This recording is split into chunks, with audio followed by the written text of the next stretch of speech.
പഞ്ചാബ് സംസ്ഥാനത്തെ പാട്ടിയാല മണ്ഡലത്തിലെ പ്രധാനപ്പെട്ട ബി.ജെ.പി. പ്രവർത്തകനാണ് അമരീന്ദർ സിംഗ്. അദ്ദേഹത്തിന്റെ ഭാര്യ പ്രണീത് കൗർ ആണ് ബി.ജെ.പി. സ്ഥാനാർത്ഥിയായി ഈ മണ്ഡലത്തിൽ മത്സരിക്കുന്നത്. എതിർ സ്ഥാനാർത്ഥിയായി കോൺഗ്രസിന്റെ ധർമ്മവീർ ഗാന്ധിയും ആം ആദ്മി പാർട്ടിയുടെ ബർബിൽ സിംഗുമാണ്.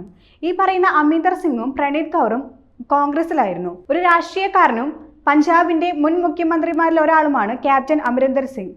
അണികൾക്കിടയിൽ ക്യാപ്റ്റൻ എന്നറിയപ്പെടുന്ന അമരീന്ദർ സിംഗ് മുൻ കരസേനാ ഉദ്യോഗസ്ഥനും ഇന്ത്യയിൽ തന്നെ ഏറ്റവും ജനകീയനായ കോൺഗ്രസ് നേതാക്കളിൽ ഒരാളുമായിരുന്നു.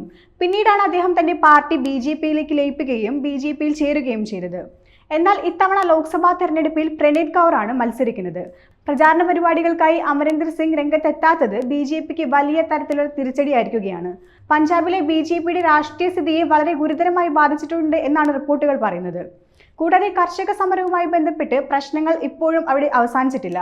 കഴിഞ്ഞ ദിവസം പ്രധാനമന്ത്രി നരേന്ദ്രമോദി തെരഞ്ഞെടുപ്പ് പ്രചാരണത്തിനായി എത്തിയപ്പോൾ ജനങ്ങൾ തടയുന്ന ഒരു സന്ദർഭം ഉടലെടുത്തിരുന്നു. പഞ്ചാബിന്റെ പല ഭാഗങ്ങളിലും ബി.ജെ.പി. സ്ഥാനാർത്ഥികൾക്ക് കാലെടുത്ത് കുത്താൻ പറ്റാത്ത അവസ്ഥയാണ്. പ്രചാരണ പരിപാടികൾ മുടക്കുന്നതും പ്രതിഷേധിക്കുന്നതും ഒരു തുടർക്കഥയായിട്ടുണ്ട്. 2 തവണ അധികാരത്തിലുണ്ടായിട്ടും കർഷകരുടെ പ്രശ്നങ്ങൾ പരിഹരിക്കാൻ സാധിക്കാത്തത് ബി.ജെ.പിയുടെ കഴിവുകേട് തന്നെയാണ്. അതുകൊണ്ട് തന്നെയാണ് പഞ്ചാബിലേക്ക് ബി.ജെ.പി. നേതൃത്വത്തിന് അടുക്കാൻ കഴിയാത്തതും. അതിനിടയിലാണ് അമരീന്ദറിന്റെ ഇത്തരത്തിലുള്ള പിന്മാറ്റം.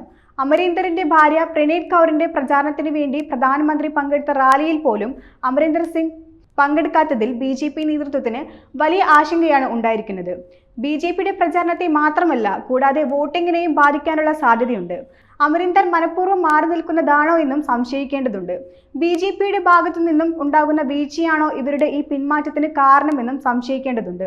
അല്ലെങ്കിൽ പിന്നെ ഈ കനത്ത പ്രചാരണത്തിനിടയിൽ അവർക്ക് സമൂഹ മാധ്യമങ്ങളിലെങ്കിലും ബി.ജെ.പിയെ പ്രശംസിച്ച് പോസ്റ്റ് ഇടാമായിരുന്നു, ജനങ്ങളോട് വോട്ട് ചോദിക്കാമായിരുന്നു. ഇത്തരമൊരു നടപടിയൊന്നും തന്നെ ഉണ്ടാവാത്തതിൽ ബി.ജെ.പിക്കും അമരീന്ദറിന്റെയും ഇടയിൽ കാര്യമായ സ്വരച്ചേർച്ച ഉണ്ടായെന്ന് തന്നെയാണ് ഇതിലൂടെ വ്യക്തമാക്കുന്നത്.